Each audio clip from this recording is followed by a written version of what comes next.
Estas son las noticias y los indicadores económicos más importantes del día de hoy.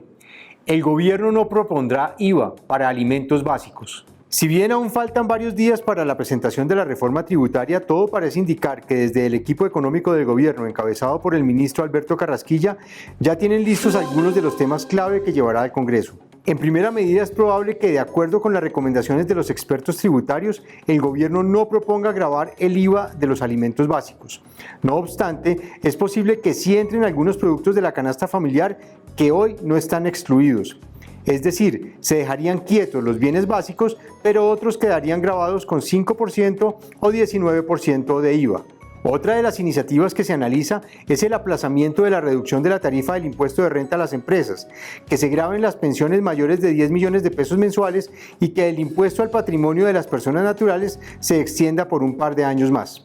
Asimismo, el presidente Duque confirmó que se planea extender el programa Ingreso Solidario, tanto para que llegue a más colombianos como para que algunos reciban mayores montos mensuales por estas ayudas. La idea es cubrir a todas aquellas familias que están en riesgos de caer en la pobreza por cuenta de la pandemia. De igual forma, se buscará extender el programa de apoyo al empleo formal. Radica un nuevo proyecto de ley para implementar una renta básica permanente.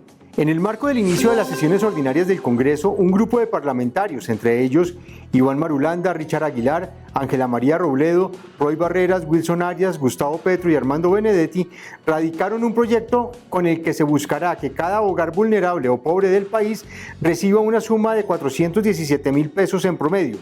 Con esta política pública social esperan alcanzar una cobertura del 60% de la población. Según indicaron, de aprobarse el proyecto, la meta es que su aplicación inicie en este mismo año y que le llegue a 7,46 millones de hogares, lo que representa un beneficio a unos 30 millones de colombianos. Los costos que tendría esta renta básica serían de 3,7% del PIB en 2021.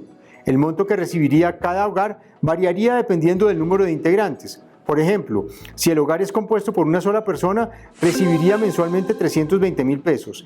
Si está compuesto por 2 miembros, la transferencia sería de 360.000 pesos. Si está compuesto por 3, recibirían 400.000 pesos. Si viven 4, el giro sería de 440.000 pesos. Y si son 5 o más los miembros de la familia, el monto alcanzaría los 480.000 pesos.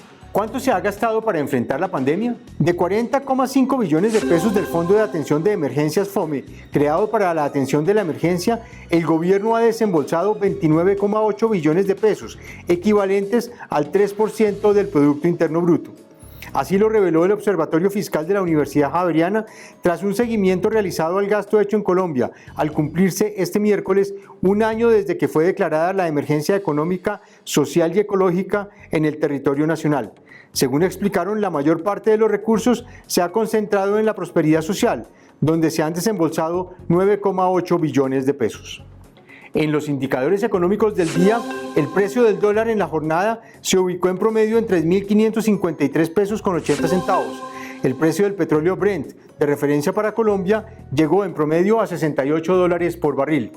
En la Bolsa de Valores de Colombia, las acciones que más sobresalieron en la jornada del día fueron las del Banco de Bogotá y las del Grupo de Energía Bogotá, que se valorizaron en promedio 1,76% y 1,57% respectivamente.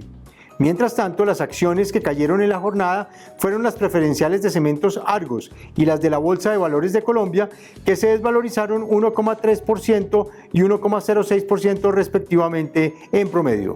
En otras noticias, el precio que estarían dispuestos a pagar el Chelsea y el Tottenham por el jugador argentino Dybala.